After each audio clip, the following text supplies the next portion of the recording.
ইসলামী আন্দোলন বাংলাদেশের নায়েবে আমির, যিনি শায়খে চরমোনাই নামে পরিচিত, সম্প্রতি সামাজিক যোগাযোগ মাধ্যমে জামায়াতে ইসলামী বাংলাদেশকে জড়িয়ে বিভ্রান্তিকর বক্তব্য ছড়াচ্ছেন। এমন অভিযোগ উঠেছে। অভিযোগ অনুযায়ী তিনি দাবি করছেন যে তার সংসদীয় আসনে জামায়াতে ইসলামী প্রার্থী দিয়েছে। অ্যালায়েন্সের কেউ নির্বাচন করবে, এটা সম্ভব, হওয়া উচিত, হতে পারে, হয়।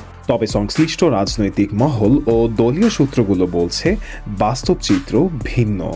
সূত্রমতে বরিশাল ৫ ও বরিশাল ৬ এই দুটি আসন কার্যত শায়খে চরমোনাই নিজেই দখলে রেখেছেন। ফলে প্রশ্ন উঠেছে, কোনো জোট বা রাজনৈতিক কাঠামোর ভেতরে একজন প্রার্থী কি একই সঙ্গে দুইটি আসনে অবস্থান নিতে পারেন? বিশেষ করে জামায়াতে ইসলামী নেতৃত্বাধীন জোটের নীতিমালায় এমন নাজির বা অনুমোদন আছে কিনা তা নিয়েও বিতর্ক তৈরি হয়েছে। এ প্রেক্ষাপটে আরেকটি গুরুত্বপূর্ণ প্রশ্ন সামনে এসেছে।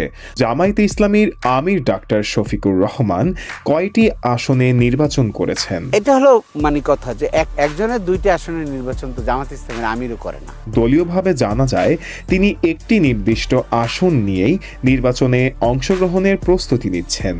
তাহলে একই জোট বা রাজনৈতিক সমঝোতার কথা বললে শায়খে চরমোনাই কেন একটি আসনে সীমাবদ্ধ থাকছেন না?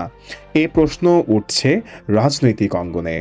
একজন প্রার্থী দুইটি আসন চাইছেন, সেখানে একটা হচ্ছে।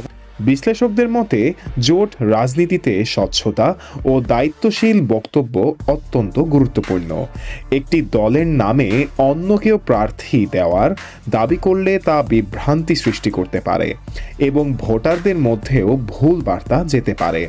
তাই বরিশাল ৫ ও ৬ আসন ঘিরে চলমান এই বিতর্কে সংশ্লিষ্ট দলগুলোর স্পষ্ট অবস্থান ও আনুষ্ঠানিক ব্যাখ্যা এখন সময়ের দাবি।